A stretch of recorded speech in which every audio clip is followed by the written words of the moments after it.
One thing that Fox News and MAGA politicians have down to an art form, you have to hand it to them, is the ability to gaslight and the ability to pick a talking point and just keep repeating it over and over until it sticks. They'll take a bald-faced lie and they'll just keep saying it over and over and over, and they know that it will stick with their audience. And Coach D Speaks is back with us again today to talk more about this. Take it away, Coach. What's up, everyone? I'm Coach D. Hey, if you haven't yet, please subscribe to my YouTube page. We're on the road to 10,000 subscribers, and I appreciate every single one of you guys. So one thing Republicans are good at is choosing a narrative or a talking point and hammering away at it. Listen to Sean Hannity and Tim Scott discuss how they believe we were better off 4 years ago than we are today. Whoopi Goldberg saying, are you out of your mind? Are you better off than you were 4 years ago? I think for 60% of Americans now living paycheck to paycheck that weren't living that way when Donald Trump was president, the answer is an overwhelming hell yeah, we were a lot better off. So first of all, the percentage of Americans living paycheck to paycheck has always stayed around 55 to 63%, no matter who the president is. You know where I found that stat? Online. You know where Sean Hannity and Tim Scott find their stats? Online as well. Sean Hannity and Tim Scott both know this to be true. However, they know they don't have to be truthful about it because there's no one there to challenge them. The one time Sean Hannity interviewed Gavin Newsom and he challenged that exact stat, this is what Sean Hannity did. How about the fact that Joe Biden's created more jobs, 6 times more jobs than the previous 3 Republican presidents combined? Are you going to tell me Sean, that the average family, where we have 2/3 of Americans now living paycheck to paycheck, it was 70% under Trump?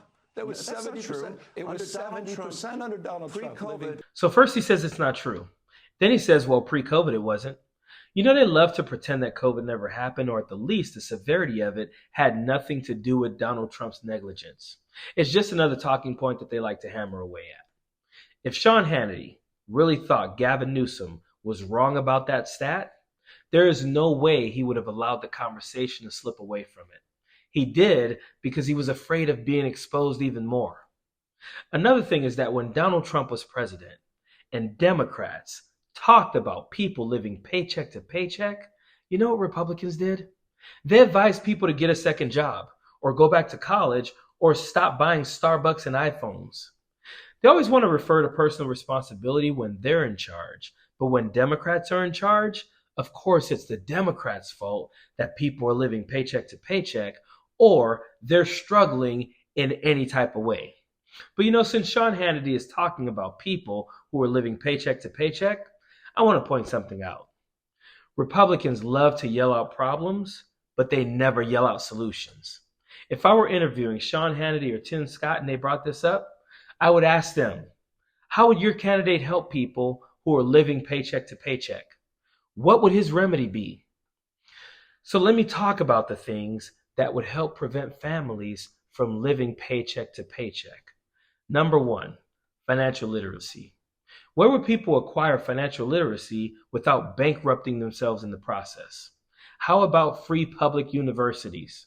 Democrats are advocates of that. Another solution would be student loan forgiveness. Forgiving student loans would free up $100 to $400 a month to the average student loan borrower. Democrats are advocates of that as well.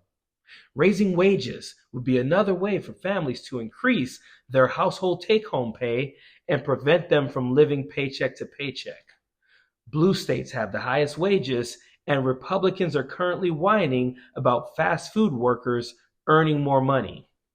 So since you're concerned with this, Sean Hannity, we would love your support in lobbying Republicans to get on board with these Democrat solutions that would help families avoid living paycheck to paycheck. And my goodness, Tim Scott's sitting there embarrassing himself, rolling his eyes like a prepubescent teen. Dude, but it gets even worse because Tim Scott decided to ramble off a bunch of lies about how great his messiah Donald Trump is. Here's the difference between Joe Biden, who wants an open border to replace voters. Here's the difference between Joe Biden, who devastates our economy and wants socialism. So this is another lie and talking point and rehash of stolen election BS. No one is trying to turn migrant families into voters. Tim Scott has no proof of this, but it works for far-right audiences that lack critical thinking skills. And they've been saying that Joe Biden, Barack Obama, and every Democrat was going to usher in socialism for years now. But somehow, we've yet to get socialism. President Donald Trump believes in the American people so much, he gives them their money back in the largest tax cut in the history of our country. For the top 1% only. And the funny thing is that everyone who filed taxes already knows this. But MAGAs are such disciples of Trump that they're still going around saying, my taxes were lower. We all file taxes. We know this isn't true.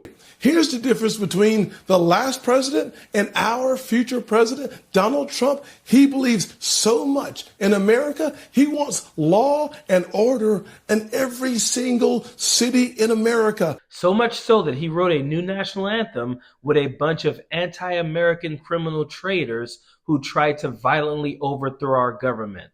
That's why Donald Trump has a 50-state strategy. He's campaigning in Chicago and Detroit. We'll be in Cleveland. We're going all over America. You know, when he said Donald Trump has a 50-state strategy, for a second, just a second, I thought he was going to talk about the strategy in those 50 states of making life better for Americans. But no, he was talking about the strategy of campaigning in every state. So once again, they have no solutions. Who takes these people seriously? Period. So if you haven't already, be sure to go follow Coach D here on YouTube. His channel is Coach D_speaks. He's also on the TikTok and Instagram app as Coach D_speaks. And he's always welcome here on the channel anytime because he always knocks it out of the park, period.